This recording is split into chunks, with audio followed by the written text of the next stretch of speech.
ताजमहल 400 साल पहले बनाया हुआ इंजीनियरिंग का एक जबरदस्त मास्टरपीस है जो आज भी पूरी मजबूती से खड़ा है। इसकी टेक्नोलॉजी को देखने के बाद साइंटिस्ट आज भी ऐसा मानते हैं कि शायद ही आज फिर से ऐसी बिल्डिंग बनाई जा सके। जितना अट्रैक्टिव ताजमहल देखने में लगता है उससे भी ज्यादा अट्रैक्टिव इसकी इंजीनियरिंग है और शायद इसी वजह से यह आज दुनिया के 7वें अजूबे में शामिल है। इस वीडियो में हम ताजमहल के कंस्ट्रक्शन की बेहतरीन इंजीनियरिंग को समझने की कोशिश करेंगे। ताजमहल आगरा में यमुना नदी के किनारे बना हुआ है और इसका साइट सिलेक्शन भी एक बहुत ही टेक्निकल डिसीजन था। यदि आप इस्लामिक आर्किटेक्चर को देखते हो तो ये मोस्टली गार्डन के सेंटर में बने हुए हैं, लेकिन ताजमहल की हम सैटेलाइट इमेज देखें तो यह गार्डन के सेंटर में नहीं बल्कि गार्डन के नॉर्थ में बना हुआ है। तो क्या यह एक मिस्टेक थी इस्लामिक आर्किटेक्चर की या एक ब्रिलियंट इंजीनियरिंग? यदि इन सैटेलाइट इमेज को थोड़ा ऊपर से देखें तो यहाँ पर भी आपको एक परफेक्ट सिमेट्री दिखाई देगी। ताजमहल के जस्ट ऑपोजिट साइड में एक और सेम टू सेम ऐसा ही गार्डन बना हुआ है जिसका नाम है मेहता बाग गार्डन,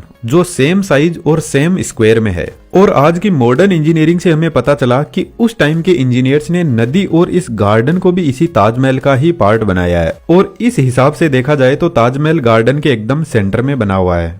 और ताजमहल को मेहता बाग गार्डन से देखा जाए तो यहाँ से भी यह एक शानदार लुक देता है। इसके साथ नदी से यदि आप ताज को देखोगे तो नदी में ताज का शानदार रिफ्लेक्शन दिखाई देता है, जो असल में इंजीनियर्स के दिमाग में ब्रिलियंट विजुअल्स थे ताजमहल को लेकर कि यह बनने के बाद में कौन सी साइड से कैसा दिखेगा।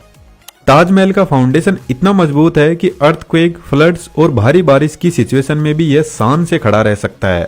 ताजमहल के फाउंडेशन का आइडिया मिलिट्री फाउंडेशन और सिविल इंजीनियरिंग से लिया गया है जो इनडिस्ट्रक्टेबल है। नदी के आसपास के एरिया में एक स्ट्रॉन्ग फाउंडेशन तैयार करना बहुत चैलेंजिंग काम है, क्योंकि एक तो पानी की वजह से मिट्टी का कटाव होता रहता है और ऊपर से फिसलन भरी मिट्टी जो किसी भी फाउंडेशन को डिस्ट्रॉय कर सकती है।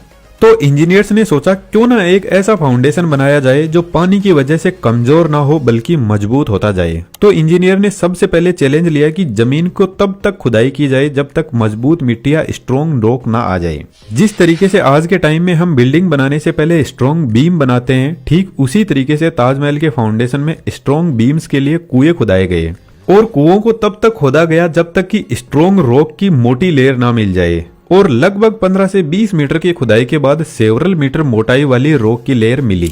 1632 में जब ताजमहल का कंस्ट्रक्शन स्टार्ट हुआ तो उस टाइम तक सीमेंट का आविष्कार नहीं हुआ था। तो इंजीनियर्स को एक ऐसे मोर्टार की जरूरत थी जो स्ट्रॉन्ग भी हो और पानी के साथ में मजबूती से टिका रहे। तो उस टाइम तक एज ए मोर्टार लाइम ही था जिसको चूना बोला जाता है, और आज भी बहुत सारे लोगों की चॉइस सीमेंट की जगह चूना ही होता है। कुआं बनाने के लिए सबसे पहले राउंड शेप में वॉल बनाई गई और फिर इसमें वुडन पाइलिंग की लेयर सेट की गई और सेंटर में एक लकड़ी की शाफ्ट सेट की गई और फिर चारों तरफ छोटे छोटे पत्थरों को भी भरा गया और साथ में चूना को भी भरा गया। फिर एक और वुडन पाइलिंग सेट की गई और फिर से लाइम और पत्थरों को साथ में भरा गया। इन छोटे छोटे पत्थरों को मलबा भी बोलते हैं। इस तरीके से 100 से भी ज्यादा कुएं बनाकर एक मजबूत फाउंडेशन तैयार किया गया जिस पर ताजमहल को बनाया गया।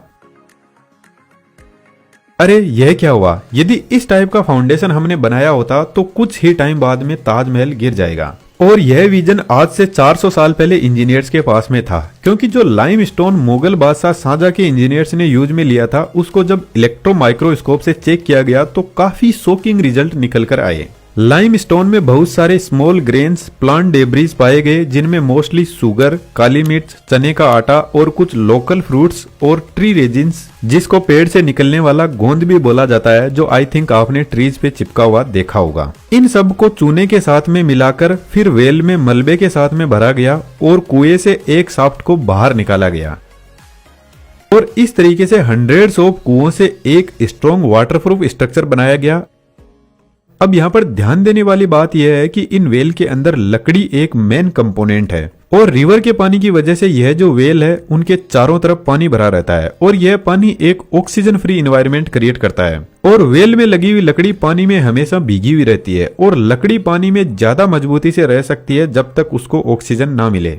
तो यहाँ पर ताजमहल का फाउंडेशन यमुना नदी के पानी से ज्यादा मजबूत होता जा रहा है, लेकिन आज के टाइम में इंजीनियर्स के लिए एक बड़ी चुनौती यह भी है कि यमुना नदी का पानी सूख रहा है, जिसकी वजह से लकड़ी धीरे धीरे सूखने लगेगी जो फाउंडेशन में इनस्टेबिलिटीज क्रिएट कर सकती है। तो यहाँ पर फाउंडेशन की रेगुलर वॉचिंग रखी जाती है।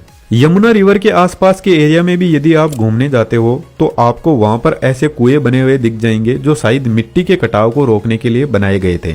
कुएं के ऊपर जो शाफ्ट है इनको एक दूसरे से कनेक्ट करने के लिए यहाँ पर एक ब्रिक्स का स्ट्रॉन्ग स्ट्रक्चर बनाया गया, जो एक शाफ्ट से दूसरी शाफ्ट से कनेक्ट होते हुए एक आर्च बनाती है। और इस तरीके से यहाँ पर बहुत सारी आर्चेज और टनल्स बनाए जाते हैं। ताजमहल की बिल्डिंग का वेट 25,000 टन तक है, जो पर स्क्वायर मीटर में 25 टन का प्रेशर डालता है। तो इतने हेवी वेट को इवनली डिस्ट्रीब्यूट करने के लिए इस तरह का स्ट्रक्चर तैयार किया गया।